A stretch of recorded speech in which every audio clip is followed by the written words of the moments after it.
Cam's here. We're over here at this one where Cam does the bushes about every 3 trips or so when he pays extra. He paid last time, but last time I was solo over here. So I told him I couldn't do them last time. But he went up, but he had already wrote the check out. So I owe him this, well, not the cut, but the bush trimming. So Cam's getting on that. I am on I'm on the mower that had the ignition switch. Well, it wasn't, okay, so let me get a couple things straight on the mower that was down. And I've had some guys come in the comments, talking about they keep, ignition switches and TPOs and switches and wires and all this stuff. They got like a mini freaking parts store on their truck every day. I'm gonna have to I'd like to do a poll, and I'd love to know how many of you guys keep spare ignition switches and spare TPO switches and all. Blades and belts, yeah, of course. But of course, this guy's coming in the comments talking about that if I'd had those parts on the truck, that I wouldn't have been down. But see, that's what I'm trying to tell him. He's not watching the full video. I would have been down, because at the end of the day, it was not the ignition switch. Let me say that one more time. It was not the ignition switch. It was the plug going into the ignition switch. 2 wires that broke loose in there, and you couldn't see it. So I don't know how long it would have taken me to diagnose that. Apparently a while. And I don't know, that some people are under the notion that, well, when a mower, for me, and I got a disclaimer, for me, when a mower goes down on the job, I'm only going to spend just a few minutes looking at it before I have to keep it moving. Because when you got labor out here and all that, there ain't none of that crap. I'm not going to be, we need to keep producing, keep moving. The money needs to keep rolling in, and so the jobs that need to keep getting done. And, it kills me when the Monday morning quarterbacks come out and say, yeah, I would have fixed that on the job, man. I would have been able to diagnose that. And I don't see how you could have. I don't see how, I don't know, man, unless you're a mower mechanic. And then if you are, then okay, kudos to you. I'm a money maker. That's what I do. And I'm not going to spend a bunch of time on a mower out on the job when it's broke down, when I got 12 yards to do. I'm not going to do it, because if I can't fix it, then I've wasted all that time. Instead, what I'll do, and thank God it hasn't happened where I'm a long way away. If I'm a long way away from home, then, I guess I would have to approach it a little bit different. Probably not, though. I would just have to make do with one mower the rest of the day. Now, or I move the schedule around. If I got 3 acre job to cut, I'm not doing that with one mower. So if the 3 acre job is on that list for the day, then we'll push that one. We'll do something else and push that one to the next day or whatever. Or like I did the other day, that's the good thing about having great density is, and not having to travel far for the work, is I can, just run home and grab the backup mower. Now, this guy's coming in the comments saying that, well, backup mower, that's just money sitting. Well, not really, man. I mean, the mower's paid for, been paid for. The mower's made probably $175,000, $150,000. I'd say that I've gotten my money's worth out of the backup mower. So I'm not worried about it sitting. It can sit. A backup mower can sit. That's what it's for, is that just in case.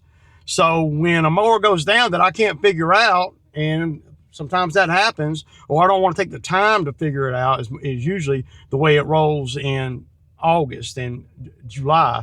If we were in the wintertime, then I probably would have spent a little more time on it, trying to figure it out. But I don't think I would have been able to figure that out no matter what, because I would have looked at that plug on the back side of that ignition switch, and I would have been like, well, damn, it's all plugged in nice and tight, because it was.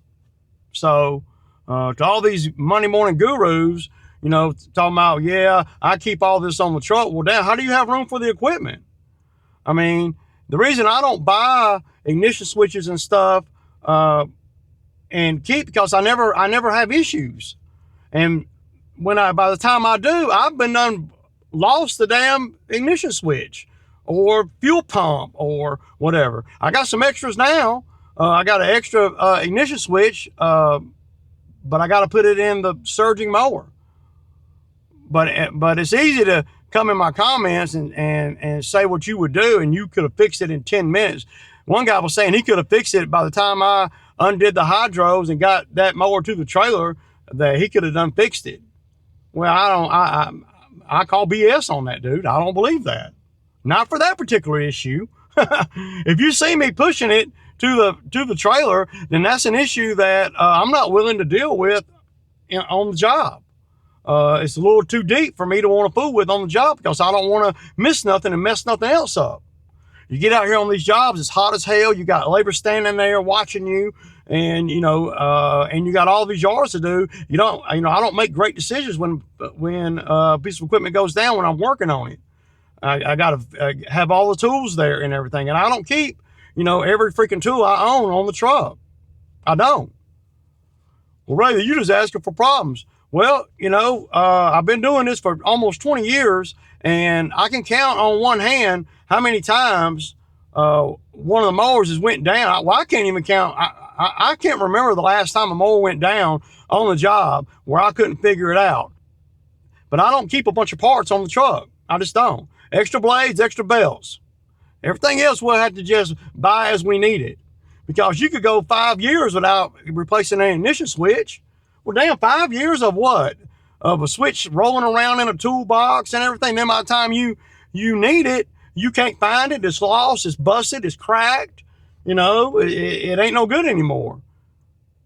And then guys said, well, you got money sitting there. Well, you got money sitting in a toolbox with a bunch of parts.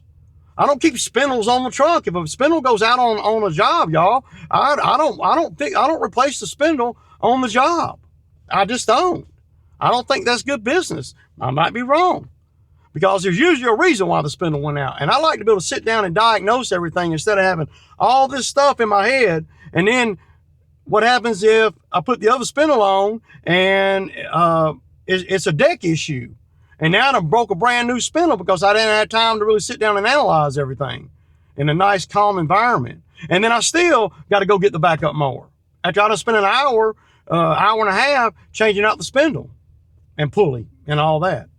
I don't keep all that stuff on the truck. Sorry, I just don't. And if you do, that's cool. But I think that's a big waste of money for the mowers that I buy. Now, if you're buying secondhand mowers and junky equipment, then hey, you might need all that stuff. But I don't need all that stuff. I don't need to have a bunch of electrical components that I might or might not need in my toolbox. I got fuses, I got the basic stuff, but I don't keep coil packs and spindles, ignition switches, TPO switches. I don't keep none of that. So when the mowers go down, well, they just go down. But that's why I have a backup mower. So for the guys that say, well, the backup mower, that's just money sitting there. But it's not. It's the mower's paid for. You're not looking at things from a business standpoint. If I sold that mower, if I sold my backup mower tomorrow, the most I'll probably get for it with 2,500 hours on it, I'd be lucky to get $2,000. So what you're saying is $2,000 is sitting there. Well, $2,000 for a backup mower like that is peanuts, man, compared to what I make. I guess at the end of the day, I had rather just focus on making money out here, and I can overcome all that little petty shit. So, and this guy's coming at me, and then of course the last sentence of his comment is no disrespect intended. When somebody says no disrespect intended, that means there's disrespect intended. So, I don't know, man. The Exmark mowers don't never break down. And it not like I just started yesterday. I've been doing this a long time. So I know, and this is the first time in 20 years, the first time I've ever seen that on a mower. So if I'd have bought ignition switches 20 years ago, they'd been sitting in the damn toolbox for 20 years. How good are they going to be? See what I'm saying? But if you're buying secondhand equipment, nothing wrong with that. I've done that. Then of course you have more spare parts. But I don't go buy parts just because it looks good in a bin in my back seat of my truck. No, I don't. And I'm not saying anybody that does, but I do keep belts. I do keep oil.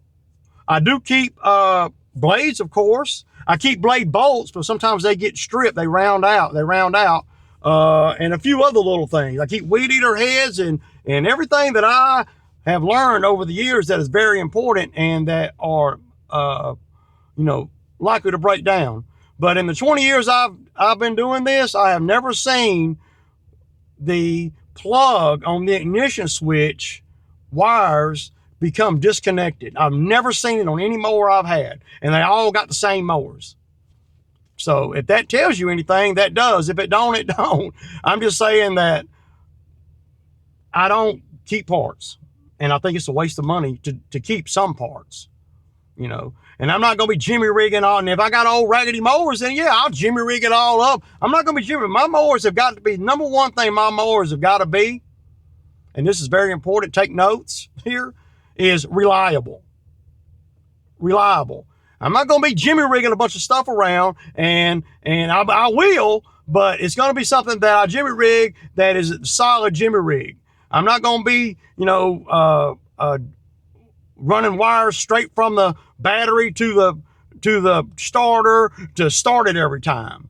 I'm not saying I ain't never done that. I'm not saying I won't do that. But what I'm saying is it's not something I strive to do. So the reason that mower wouldn't crank and the reason that mower wouldn't run is because of the two wires coming out of the back plug on the back of the ignition switch. So diagnosing that would be extremely difficult in the field for me. Now, but I'm a moneymaker, not a mechanic. I can do enough though. Obviously I can do enough. So I just want to throw that out there this morning. I hope everybody has a good day. It's wet today, and I got Cam doing these bushes. I got to get on it. Yeah, and I'm running that mower right now, and it's running like gangbusters. I said gangbusters. Deuces.